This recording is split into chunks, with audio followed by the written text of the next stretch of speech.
Salah satu prinsip utama dalam akidah Ahlussunnah wal Jamaah adalah keyakinan bahwa Allah berada di atas arasnya dengan cara yang sesuai dengan keagungannya dan kebesarannya. Keyakinan ini merupakan bagian dari manhaj salaf yang berpegang teguh kepada Al-Quran dan Sunnah serta pemahaman generasi sahabat, tabi'in, dan tabi'ut tabi'in.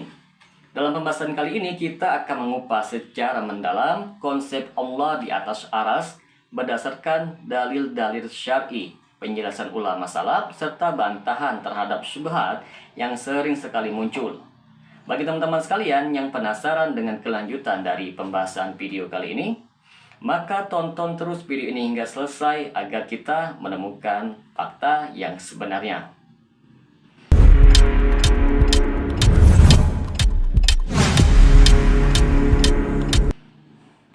Assalamualaikum warahmatullahi wabarakatuh. Jumpa lagi dengan saya Rio Meliadi di channel Manhaj Dakwah. Pada episode kali ini kita akan membahas tentang Allah di atas aras. Teman-teman sekalian, banyak sekali dalil-dalil dari Al-Quran dengan jelas menyebutkan bahwa Allah berada di atas arasnya. Di antara dalilnya akan kita bawakan di sini ialah yang pertama, Quran surat Toha ayat kelima. Allah yang maha pemurah yang bersemayam di atas aras. Ayat ini secara eksplisit menyatakan bahwa Allah bersemayam yaitu istiwa di atas aras. Yang kedua, Quran surat Al-A'raf ayat 54. Sesungguhnya Tuhan kalian adalah Allah yang menciptakan langit dan bumi dalam 6 masa, kemudian dia bersemayam di atas aras. Ayat ini teman-teman sekalian menggabungkan antara penciptaan dan istiwanya di atas aras, menunjukkan bahwa Allah memiliki sifat yang tinggi dan mengatur segala sesuatu dari atas aras. Yang ketiga, Quran surat As-Sajdah ayat keempat. Allah yang menciptakan langit dan bumi dan apa yang ada di antara keduanya dalam 6 masa, kemudian ia bersemayam di atas aras. Ayat ini teman-teman sekalian kembali menegaskan posisi Allah di atas aras setelah penciptaan alam semesta. Teman-teman sekalian, hadis-hadis Nabi Muhammad SAW juga memperkuat keyakinan bahwa Allah berada di atas aras. Seperti hadis Jariyah, yaitu hadis budak perempuan. Rasulullah SAW bertanya kepada seorang budak perempuan, "Di mana Allah?" Ia menjawab, "Di atas langit."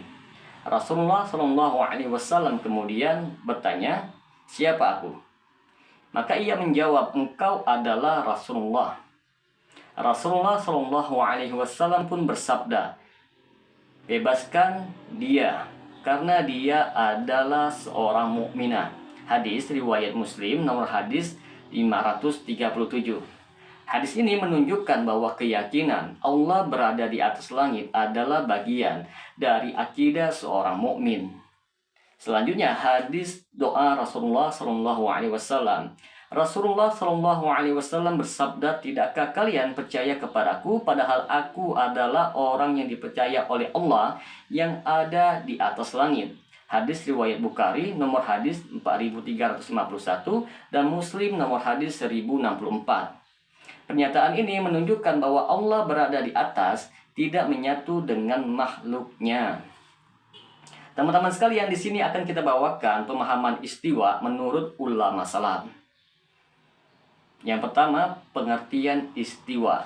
Kata istiwa dalam bahasa Arab memiliki makna berada di atas dengan tinggi. Para ulama salaf memahami istiwa sebagaimana datangnya tanpa takwil, memisahkan sifat ataupun menyamakannya dengan makhluk. Yang kedua, pendapat ulama salaf. Al-Imam Malik ketika ditanya tentang istiwa, Imam Malik menjawab, istiwa itu diketahui maknanya, caranya tidak diketahui. Mengimaninya adalah wajib dan bertanya tentangnya adalah bid'ah. Diriwayatkan oleh Al-Baihaqi dalam kitab Al-Asma wa Sifat. Imam Ahmad bin Hanbal, beliau berkata, Allah berada di atas aras. Tidak ada yang samar tentang hal ini sebagaimana yang disebutkan dalam Al-Quran. Manhaj salaf menetapkan sifat Allah sebagaimana adanya dalam Al-Quran dan Sunnah tanpa tahrif, yaitu mengubah makna, misalnya menafsirkan istiwa sebagai istilah, yaitu menguasai. Ta'til meniadakan sifat-sifat Allah, misal yang mengatakan bahwa Allah tidak bersemayam di atas arasy. Tahyib mempertanyakan bagaimana sifat Allah Subhanahu wa taala. Misalnya bertanya bagaimana Allah bersemayam. Tamtsil yaitu menyerupakan dengan makhluk. Misalnya mengatakan Allah bersemayam seperti raja di singgasana. Ini yang sangat penting teman-teman sekalian. Bantahan terhadap syubhat Allah ada di mana-mana. Bantahannya mudah. Keyakinan bahwa Allah ada di mana-mana secara zat adalah batil. Allah memang mengetahui segala sesuatu dan meliputi ilmunya, tetapi zatnya tidak ada di mana-mana. Dalil yang menyatakan Allah di atas aras menolak keyakinan ini. Lalu syubhat istiwa berarti menguasai. Bantahannya sangat mudah teman-teman sekalian. Tafsir ini berasal dari kelompok Mu'tazilah dan Asy'ariyah yang menolak sifat Allah secara zahir. Namun tafsiran ini bertentangan dengan bahasa Arab yang fasih, di mana istiwa berarti berada di atas dan tidak ada indikasi bahwa itu berarti menguasai. Yang terakhir, syubhat berada di atas menyerupai makhluk. Bantahannya mudah bahwa Allah berada di atas aras dengan cara sesuai dengan kebesarannya, tanpa menyerupai makhluk. Hal ini ditegaskan di dalam ayat tidak ada sesuatu pun yang serupa dengannya. Dan dia maha mendengar, lagi maha melihat. Quran Surat Asy-Syura ayat ke-11. Teman-teman sekalian, ada manfaat mengimani Allah di atas aras. Yang pertama, meningkatkan rasa tunduk dan takut kepada Allah Subhanahu wa taala. Keyakinan bahwa Allah berada di atas aras menunjukkan keagungan dan ketinggian Allah sehingga seorang hamba merasa diawasi olehnya. Yang kedua, menanamkan akidah yang lurus. Pemahaman ini menjauhkan seorang muslim dari kesesatan akidah seperti paham panteisme atau penolakan sifat-sifat Allah. Yang ketiga, menguatkan ibadah dan doa. Mengetahui bahwa Allah Subhanahu wa taala berada di atas aras membuat seorang hamba lebih khusyuk dalam beribadah dan keyakinan bahwa Allah mendengar doa-doanya. Maka dapat kita simpulkan di sini teman-teman sekalian, keyakinan bahwa Allah berada di atas aras adalah akidah yang jelas dan tegas dalam manhaj salaf.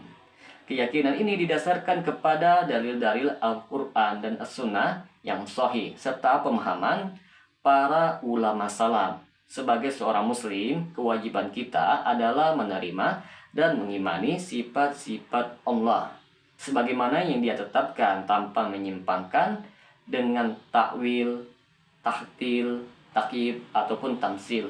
Semoga Allah meneguhkan kita di atas akidah yang benar dan memurnikan tauhid kita sesuai dengan ajaran Rasulullah SAW dan generasi salaf. Semoga dengan sedikit penjelasan ini dapat memberikan manfaat bagi teman-teman sekalian, dan apabila channel ini dapat memberikan manfaat bagi teman-teman sekalian, silakan subscribe dan share. Semoga bermanfaat. Assalamualaikum warahmatullahi wabarakatuh.